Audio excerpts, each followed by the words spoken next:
What if I told you that behind Dubai's glittering skyline, behind the luxury and wealth, there exists a silent prison? A place where women, smart, educated and independent, became nothing more than possessions. Where the law does not protect them, but instead ensures their suffering. I was one of those women, and this is the truth they don't want you to hear. I had always believed in justice, in the idea that if something was wrong, there would be law to protect you. That if you were mistreated, you could fight back. But Dubai was not built for women like me. That morning, as I sat by the floor-to-ceiling window, staring at the endless desert beyond the city skyline, I realized something very terrifying. I was trapped, and I wasn't the only one. In the days after my marriage, I had met other women, European, American, Arab, each of them carrying the same hollow look in their eyes. Some had been here for years. Others, like me, had only recently begun to understand the gravity of their situation. They whispered their stories over coffee, in hushed voices, as if the walls could hear them.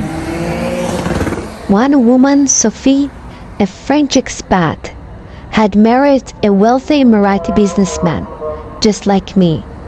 At first, her life had been a dream. Designer dresses, vacations in Maldives, a beautiful son she adored. But then one day, she had told her husband she wanted a divorce. And just like that, her son was taken away from her. She never even saw it coming. In UAE, custody belongs to the father, no matter what he does. The courts don't care if he is abusive, unfaithful, or violent. The law states that a mother may raise the child only until a certain age, usually 7 for boys and 9 for girls, after which the father has complete control. But men with power didn't even wait that long. They simply used their influence to take the children immediately. Sophie had gone to court, believing she had rights. She had gathered evidences of the abuse, shown messages where he had threatened her. The judge barely glanced at them. "You are his wife," he said. "It is his right." When she tried to appeal, she was warned.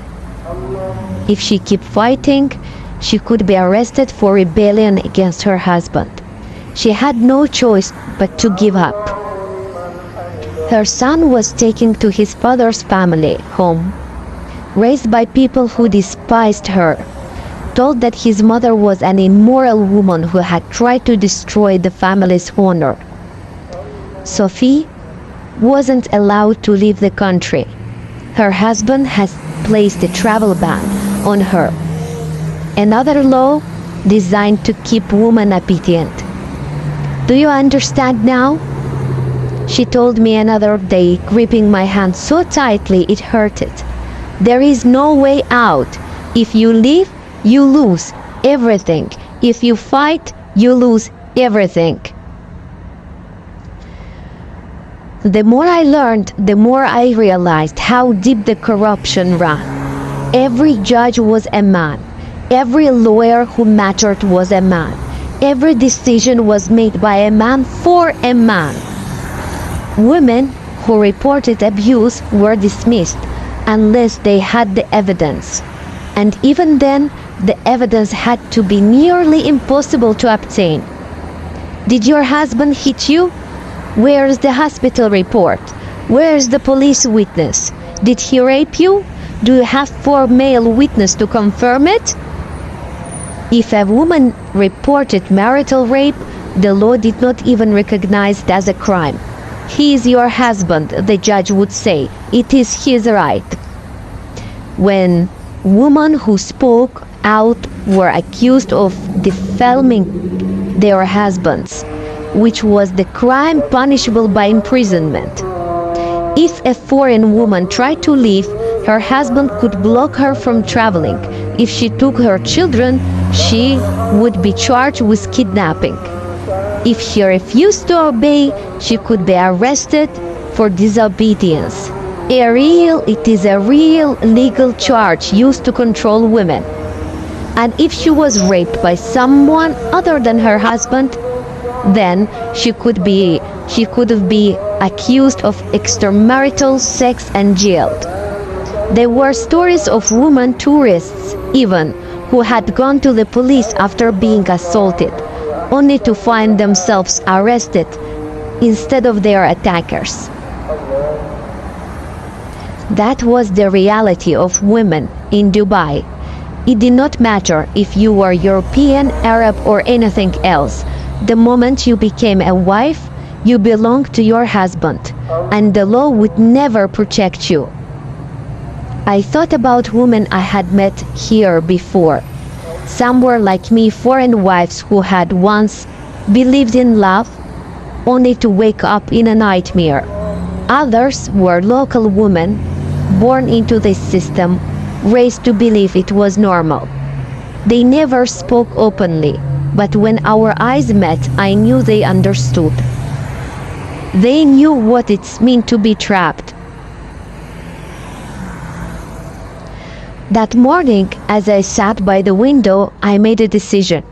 I wouldn't let him break me.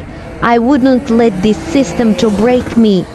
I wouldn't become one of those women who smiled in public and cried in private. I did not know how yet, but I would find a way out. And when I did, I would tell the world what really happened behind the glittering facade of Dubai.